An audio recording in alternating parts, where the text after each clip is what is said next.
Hi, everybody. I want to welcome you to Open House at FHS and specifically to the Literature and War Senior Seminar for the fall semester. My name is Tom McMenamin. I am the teacher of this course.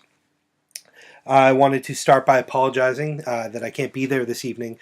I've never actually missed an open house in 11 years teaching at Falmouth, but had a family obligation this evening that I needed to attend. So, on to Literature and War. What is the study of literature and war good for? Hopefully, we'll answer that for you. Wanted to start off, here's a picture of me if you ever see me in Stop and Shop or at an FHS event, anything like that. I hope you pull me aside and say hi. As I said, tonight's a night where I usually get to put faces to names, and I'm sorry I can't do that. So please, introduce yourself to me if you see me, or drop me a line. Email me, and if you have any questions, concerns after this evening.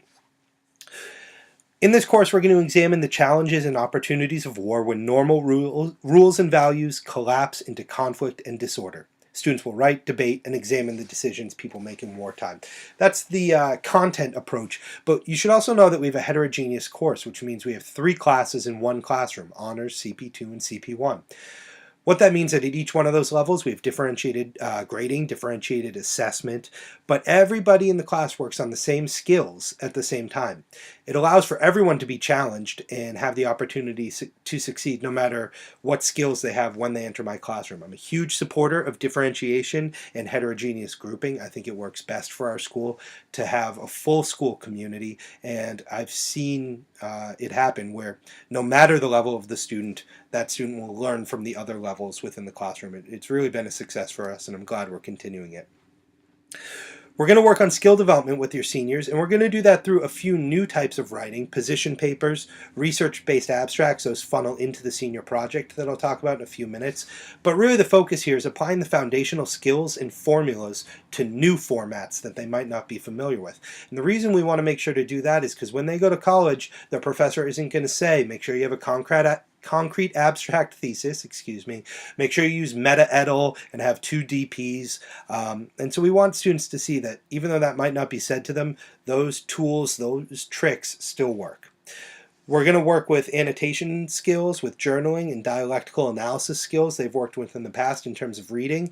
And again, we just want to strengthen analytical and critical reading skills while increasing the sophistication of literature and informational texts that they will read.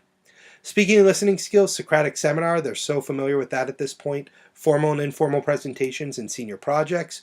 We want them to improve their ability to communicate ideas in a variety of situations. Communication is so important in the workforce and in college these days, and I want to make sure all my students know how to clearly articulate themselves and support themselves with strong examples. Language, we'll work on vocabulary acquisition in the context of the literature. We're going to work especially with the Kilgallen approach to improving grammar and writing.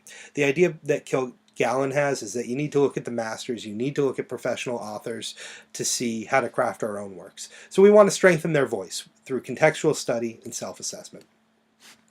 What are we actually reading? Right now we've already started Gone to Soldiers by Marge Piercy. It's a 770-page epic of World War II.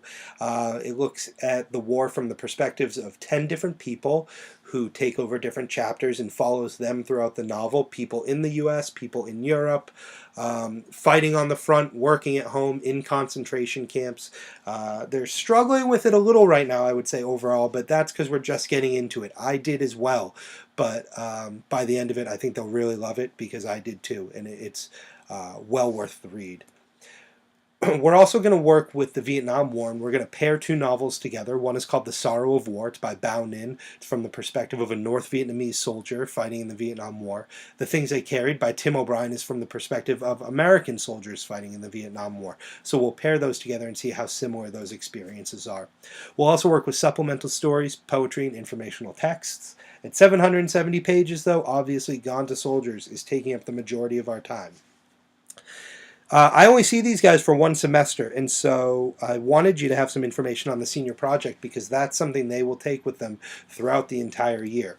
The focus question that we give them on the senior project is, what are the social responsibilities of educated people? And we break that down for them and tell them, find a field you're interested in. Really look at that, something you might be interested in working in or something that's just gripping to you in some way, and try and uncover some problems in that, and then you're going to look at solutions, both large and small. That small solution we call personal initiative, and we ask students to actually take some time and try and work on that problem to help chip away at it to solve it in some way. For me, they'll be writing a 10 to 12 page research paper. That'll be due at the end of the second quarter. They'll also do a mini presentation for me on where they are with their senior project. And then at the end of the year, they do a larger presentation that covers everything they've learned, all the research they did in the first semester where they've become experts in this field, and then really cover the work they do in their personal initiative. While it's integrated into their grade right now, you should know that it becomes 50% of their fourth quarter grade and their final exam grade. And it's graded exclusively by the 6 FHS skill rubrics. These are skills that years ago teachers, parents, community members, students deemed essential for high school students who are graduating. So those 6 skills, the FHS reader, writer, information seeker, presenter, problem solver, and worker. So that's how they're graded at the end of the year. I get the question all the time, how can I help my student? One thing I would say, senioritis does become, unfortunately, a very real thing. In English classrooms at Falmouth High, there is homework still every night. So if you're being told a different story, I would check up on that maybe. Occasionally we might miss a night, but they will have homework.